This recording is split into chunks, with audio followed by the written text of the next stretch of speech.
So at this time, I would like to take the opportunity to share a little bit of background about your two speakers. So the two speakers we have today are Laura, doctors Laura M, or well, future doctors Laura M. Cruz and Dr. Hoda Ehsan. So future Dr. Laura M. Cruz is a master's student in the Department of Electrical and Computer Engineering under the advice of Dr. Mura Bhutan, and she's a PhD student in the Department of Engineering Education under the guidance of Carrie Douglas, both at Purdue University. She holds a bachelor's in statistics from Universidad en Nacional in Colombia and a master's in business intelligence from Universidades in Barcelona. Her research interests include educational data mining and ethical considerations regarding the use of data in education, assistance in engineering education, and the statistics curriculum in engineering. She is a member in Eta Kappa Nu, or HKN, for Purdue. Dr. Hoda Ehsan is a research faculty member at the Center of Education Integrating Science, Mathematics, and Computer in Georgia's Institute of Technology. She received her PhD from the School of Engineering Education from Purdue University. She holds degrees in mechanical engineering and childhood education. She conducts engineering education research in K-12 informal and formal settings and aims to promote engineering thinking in children through designing fun engineering activities. And she is also very interested in supporting neurodiverse learning in engineering education. So without further ado, I would turn it over to our two presenters today as they discuss the role of parents during COVID environments. So I turn it over to the presenters. Thank you. Thank you, Christina, for the introduction. And I'll start sharing my screen. And it's funny that I have you all on my other screen, so I try to focus on my slides and see you, so have eye contact with you all. But thank you, Christina, for introducing us, and also thanks, Bree, for suggesting us to do this, to facilitate this important conversation. Both Laura and I are very excited about today's session and what we are going to learn from you all today. Okay, so a little bit of background for why we are doing this, why Bree at the first place suggested us to do this today, is it really goes back to the time that the pandemic started and the lockdown happened. Both Laura and I were graduate students back then. Laura still is a graduate student. We have lots of things in common, including our laptops. The other important things that we have in common is that we both have children, preschool age children. And at the time that the pandemic happened, we both had kids under the age of 4 at home. Laura has 2, and I have 1. And we both have partners who are graduate students. I was working on my dissertation, writing and wrapping up my dissertation, and actually I defended during the pandemic while my child was at home without childcare. And Laura was doing all the graduate studies tasks that she had to do during that time, and she's still doing. And we, like many other parents, we don't have and caregivers, we don't have family around. So it was really us to navigate through all the struggles that we had. So we started talking to each other more and more because we shared a lot, and have these accountability sessions to work at night, like after our kids go to bed. And of course, even those sessions at 10 p.m. were interrupted several times by our kids. So we became our support system. So it was just a good opportunity for us to learn from each other and be the backstone, and just like, I would call Laura and say, hey, like, I'm so nervous now, I don't know how to do this. And then Laura would calm me down, and then the next day it would be Laura calling me. So after I defended, because I didn't have anything to do, and Laura also had millions of things to do, but I dared to call her and say, hey, we were our support, each other's support system. How about start writing an article and share our experiences with others, with other graduate students who are parents, who are caregivers of little ones, and share how we survived the pandemic, the first few months of the pandemic, and just let them know that the struggles that we have, they have, many others have as well. So it took the Inside Higher Ed few months to get this published. It was published, I think, last week or 2 weeks ago. It was around a good time for doing this, for facilitating this conversation. So in this article, what we did was we really talked about graduate students being in more vulnerable position, because all the resources that we see about academic parents and caregivers is really written by faculty and more administrative positions who are more flexible in order to define their productivity. But graduate students others are defining their productivity. There are other people who have expectations, who set expectations for them, so they're not that free to make all those decisions. So that was the main reason that we wrote this paper, and we started having this same conversation with other academic parents, not just graduate students. And then we realized that everyone has their own struggles. And now in this, and it is very important for all of us to recognize the need to help academic caregivers survive this pandemic, especially now that the number of cases are increasing again, and many of the daycares which opened in the summer, they're closing, and the homeschooling is getting more and more challenging. So it's very important for everyone in academia and beyond academia to understand what any caregiver is going through and become our own support system. And here I want to acknowledge that by caregiver, we are not limiting our conversations to parents.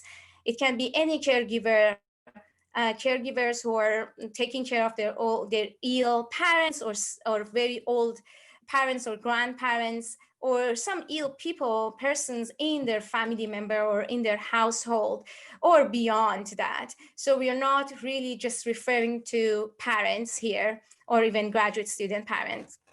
And also, we want to acknowledge that the stories that the caregivers are telling us, or we are hearing from the caregivers, it doesn't only have one character who are the caregivers. It also has the non-caregivers who are on the other side of the story, who may get frustrated because the caregiver has so much responsibilities to do. And so we want so the goal of this community discussion is really to think through, to hear the stories of us, everyone who participated today. Either we are caregivers or you are not. Let's just hear the stories related to those interacting with caregivers. What are our struggles? What are our feeling? How we are feeling about all this craziness of the world, and what are our needs? And really to have conversations around how we can be better allies for the academic caregivers, even if we are not the caregivers. And at the end, we are hoping that we can compile a list of strategies and recommendations to better navigate these times as a community. And also I want to acknowledge and really point out that we want this place to be a safe place without judgment, so everyone can really share the honest feeling and perspective and stories without being worried about being judged. I mean, as a parent, if I feel I wasn't supported with my peer, I'm not really judging that person. It's just my honest feeling, and it's good to just hear those feelings and try to figure out how we can support each other during this time. So, as I talked about hearing the stories, Laura and I came up with this story. It's not referring to anyone at this time, but I'm sure that it is these two stories that we made up is something that you have heard before, or it has happened to you or someone that you know. So we want to start this community discussion with going to the breakout rooms. And I want to first ask you to, everyone who if you can access the slides and download it or just open it online so you can read the stories. And I apologize in advance for a slide full of text. We just needed to put all the story with some details in it. So it's like full of text. And then after you access the slides, when you join your breakout rooms, read the story number 1 and try to put yourself in, the story number 1 is about an advisor. Try to put yourself in the advisor's shoe.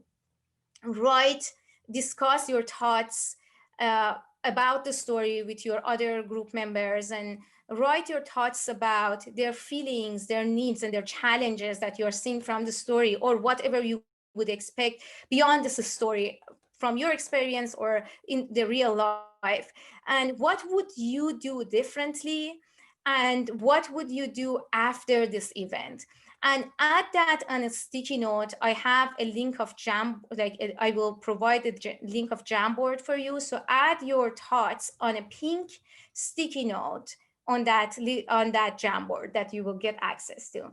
And then read the story, read the second story, and try to put yourself in the student's shoe. And then again, talk about the story with your group members and write your thoughts on a yellow sticky note on the Jamboard. Again, their feelings, their needs, their challenges. If you were the student, what would you do differently? And if you were the student, what would you do after this event?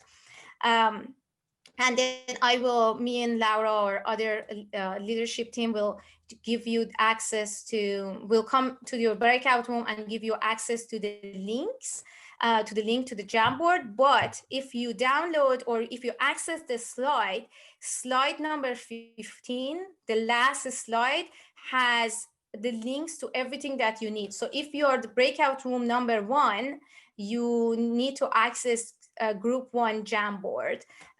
If your breakout room number 2, your link would be the group 2 Jamboard. So the last slide has all the links, but I'll make sure that I'll join your breakout room to share the link as well. Okay, have fun reading the story. Laura, do you want to go ahead and facilitate this part? Yes. So now that come from our groups, and I was really amazed about like the wonderful conversation that we had, not forced, like everyone was just telling what they think, and that is exactly what we want in these cases. But so now we want to share with the other group what were the things that we said. So we want to, like, maybe from the conversations that we had in the group, what are like your thoughts after reading the first story? What were your first thoughts? We had some thoughts around the gender that we had assigned to the theoretical professor and whether we assumed it was a mother or not. And we had some thoughts around how much sort of like room we gave that person to, you know, set the rules. So some of our tags that we made about the professor or the advisor, so frustrating, you know, it's hard to do your job properly. I'm not doing my job properly. They need to be honest with themselves and others. And that this letting it slide thing is a really typical way that faculty behave sometimes towards graduate students. Hey, what about group number 2? Kind of talked a lot right after our initial reading about the feelings of frustration and being overwhelmed that advisor likely is feeling, and just kind of overall feelings of kind of failure that seems to be written into it. And so we focused a lot, I think, there, and then on how to like redefine needs and what is conceivable to do under the situation. Like, is it conceivable to be doing all of these things, and how to rework the expectations to be able to meet that and not feel like a failure, but that you're meeting a different set of expectations than maybe you normally set for yourself. And so one interesting thing that came up during our conversation was that these standards were not necessarily the good standards, were just standards that this person have in their head. But how do you like redefine expectations, and what were the things that like to like maybe diminish the amount of work that they are perceiving? Now we can go to the second part, which is the thoughts about the second story. Like what did you discuss about the second story? I'll share for group one. Group one, the second story, we saw that it was really the perspective of the student. And we really were kind of taken back on what were the dynamics for international students and what were some of the intersectionality positions that come into play. We even kind of brought up what are some of the aspects of 2020 and under the Trump administration, and what are some of the dynamics, what if it was a male professor that might come into play. What if it was an international student who was not familiar with the English language in their writing? We kind of talked about what does the word multiple mean, and how many times did that professor cancel that particular meeting? Whose responsibility is it as an advisor to communicate with those particular students? So it was a lot of dynamics that came into play in our discussion. And even though we kind of connected the two stories together, we really tried to stay focused on the aspect from the student's point of view. And even though in both stories we felt sad for both individuals and we had sympathy for both individuals, we came to the conclusion that like no person is wrong, but there was a need for better communication all around. I can give it a shot for group two.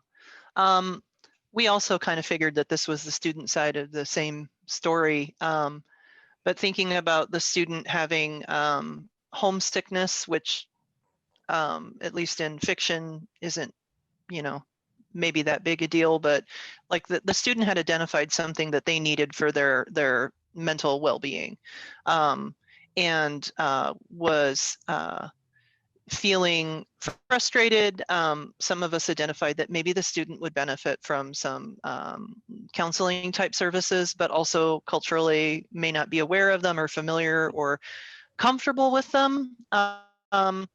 And that we kind of started to focus on ways that the student could advocate and express that maybe we could reset some expectations, revisit the agreement, and see if the student could go home sooner and still complete the expectations and requirements.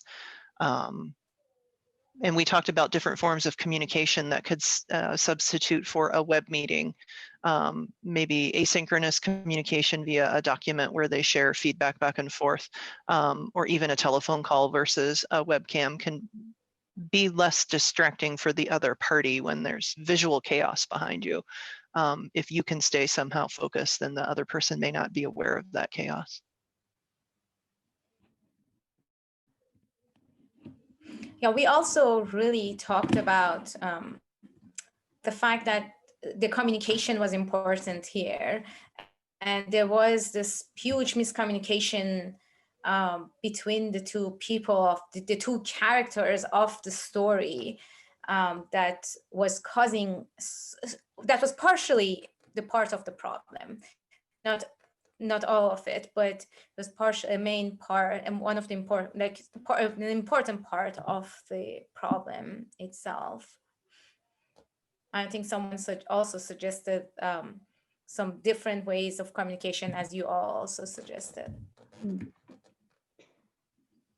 I find it interesting that none of us, I just thought of this, said to bribe your kids.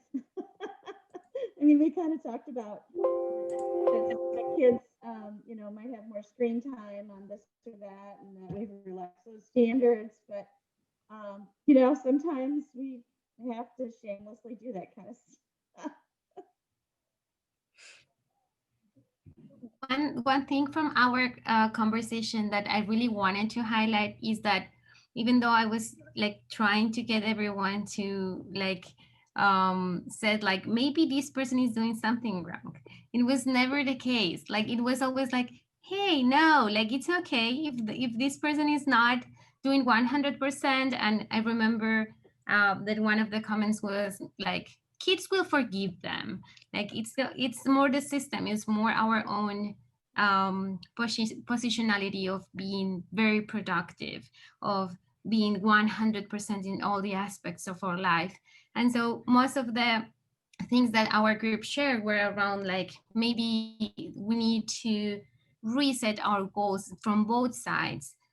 What can we do for the student to meet the requirements, but then also go home? Like maybe those are not things that are that cannot intersect. Maybe this person can do both. And then another thing that they said was, okay, so maybe it's also possible to have more mentors, like not necessarily only one mentor has to participate in this conversation. But that sometimes is also driven by these culture of the institution. So like, are we collaborators in a department, or maybe we are in competition, so I cannot give you my advice because it will reduce my success, right? So those things were very interesting for me, like the fact that it was never their fault, but it was rather like a system, like we can change a little bit the system. So I really appreciate the conversation in that way. So finally, like the last question goes towards like, how can these both characters be there for each other and support each other? So how can these advisee or these graduate students support their advisor, and how can the advisor support their advisee? I think it has to start with communication of the amount of detail that each is comfortable with. I often see students and their primary advisors, I think it's called ghosting, anyway, avoiding each other or trying to catch each other in the hallway. I think they need to find a way to reset this relationship and then talk about the expectations and requirements to make it through the pandemic. It may be that neither is aware of any changes that have been made to accommodate the pandemic.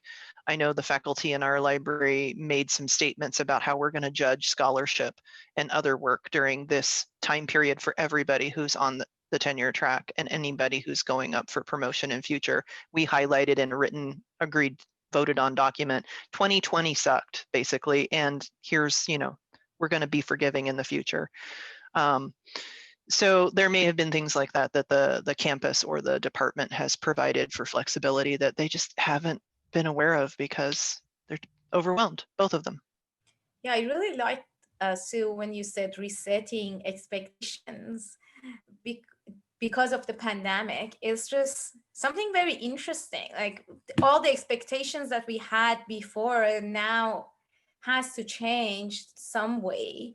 And then this requires having a conversation on this, like exactly on expectations during the pandemic from both sides, a mutual understanding of, if I promised this as a faculty member before, but is that possible now?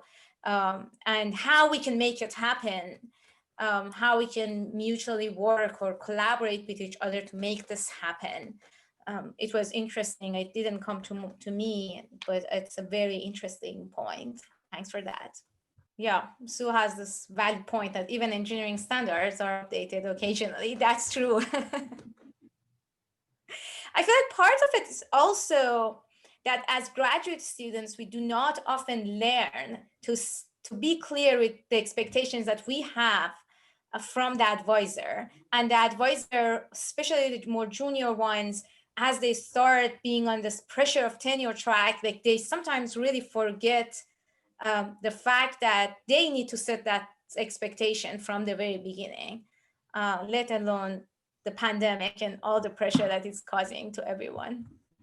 Okay, let's go to the next slide. We thought that we can have a safe place to just share, if we have similar stories, share how we felt, even if we are not the caregivers. If we were interrupted by, our meeting was interrupted by a child or by someone who is a caregiver who couldn't really meet our expectations, again, going back to expectations, how would we feel like, and our honest feeling, and how could we support each other during this time? I think the next slide, okay, it's weird animation, but if you are a caregiver or not, to share your feelings, thought process, and expectations as similar events happens. If, for example, I shared this story with Laura, that so we sent back our son to daycare around September. So it was a good time as I started my new job. And then we felt like more safe and everything. So he went back to daycare. We were about to get this new routine. But then, given the COVID situation and positive cases in daycare, the daycare got closed. So we don't feel comfortable again to send him back. So here we are with the child whose routines has changed already again, and he's young, who can't really get all the the policies of home, the rules, not enter the room. So it's just hard, everything's hard. And now we are both, my partner and I were both under this pressure of work, and my partner juggling the graduate studies and finding a job for next year. So I have this class, I'm teaching this online class with 100 students. And then the first day that the daycare got closed, my son decided that he wants to stay with me, but he promised that he will be quiet and not doing anything that disrupt me. So the first thing that he did, obviously, he came next to me to just see who is in the meeting. I personally found that cute, and I thought that this is a good learning opportunity for my student to see that I'm not only a professor, I'm also a human, I'm a mother, and I have my own life. So I asked my son to say hi, and he was excited, but I didn't know that he will get too excited. So this means that he wants to join the meeting every 10 minutes. So then I had to mute my mic for a while and then ask him to, if you want to stay in mommy's room, you have to be quiet and play with your toys.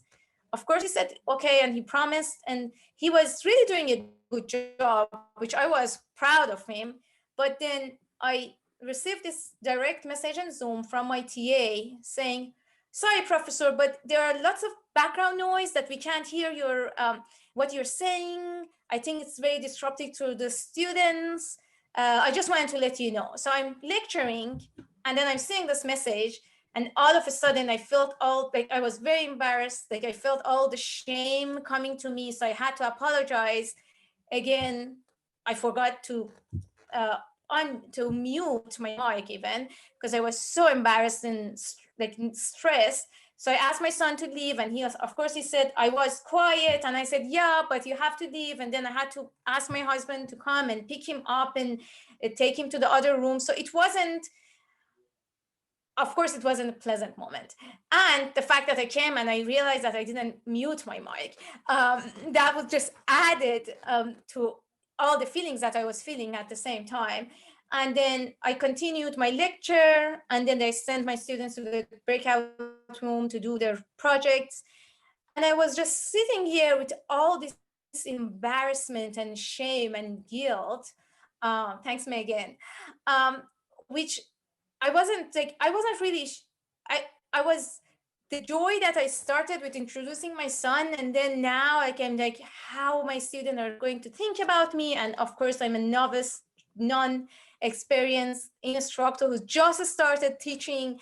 And so yeah, it wasn't like I carried that shame with me until I talked to Laura again, which she said, well, you don't really know if your students even found that disruptive. It was just a message from your TA who is also trying to help you in your class.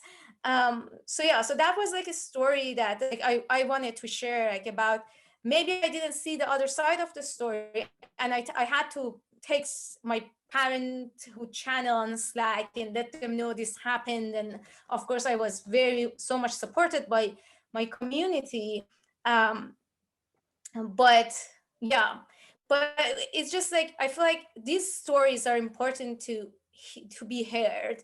And we thought that this can be a nice, safe space for all of us to share, even if you were the other character, even if you were that student who was frustrated, who got frustrated, or just found it cute, or found it disrespectful to their time.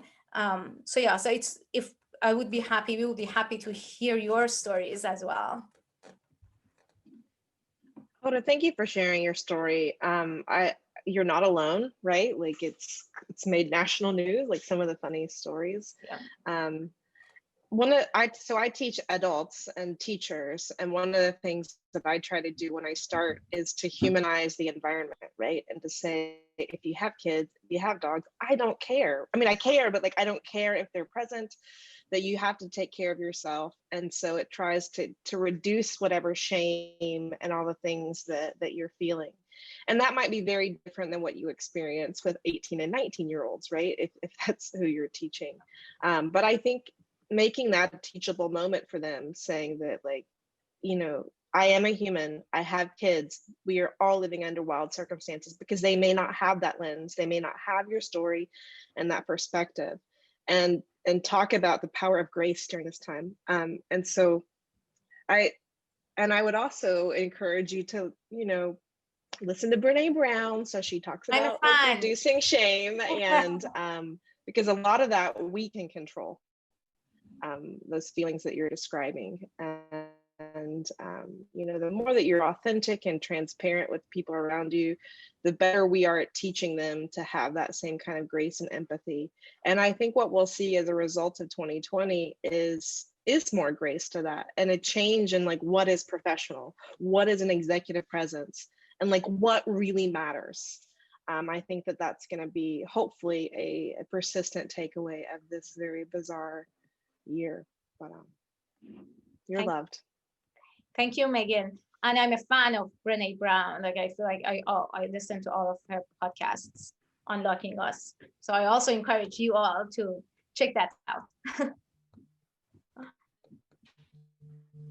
like to just share one that like maybe reframes this a little bit too, which is I've had this complete same experience, right? I have 3 little children.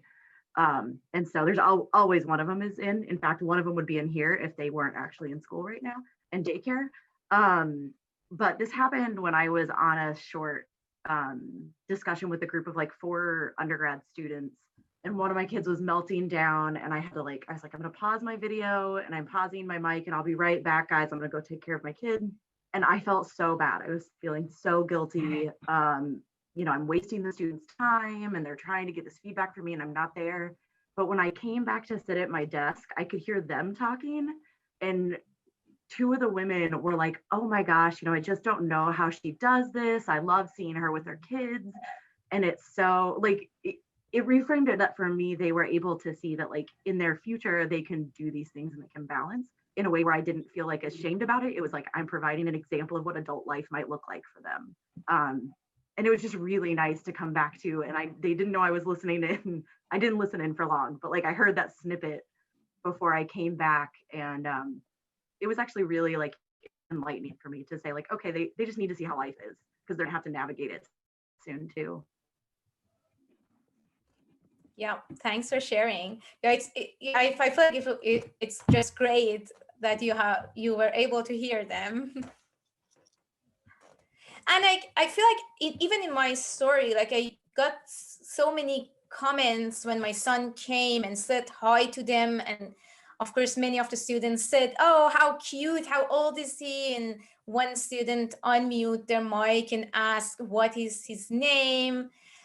So it was it was a very, as I said, like it was a very joyful moment at the beginning. But when I received this direct message from my TA, I was like, oh my God, what is instructor I am.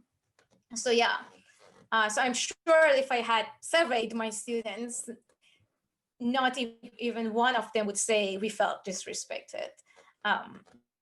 But yeah, but it was just me internalizing my shame. And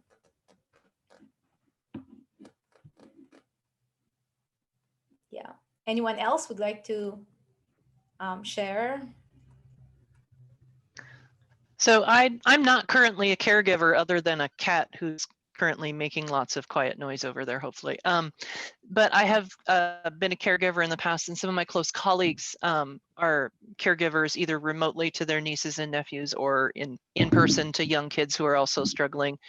And I have had to manage my expectations of timely responses. Like at the moment, I've asked 2 parents that I work with a question, and it's been a whole hour on a work day where they may be busy and haven't checked their email yet. And I need to sit back and go, it's going to be okay if they don't get back to me until next week. So because the stuff isn't urgent, it's just me wanting to check a box and be done with it and not have to think about it. So I've also seen supervisors trying to juggle responsibilities that can be moved around. We have less independence within the work that we do than being individual instructors. So there may be service loads that can be shifted, or we abandoned an entire committee because nobody wanted to focus on it. So that committee's been sunset for the year, and people are working on their other obligations. So those of us without caregiving responsibilities need to step up and adjust. Yeah, and that's how we really support each other.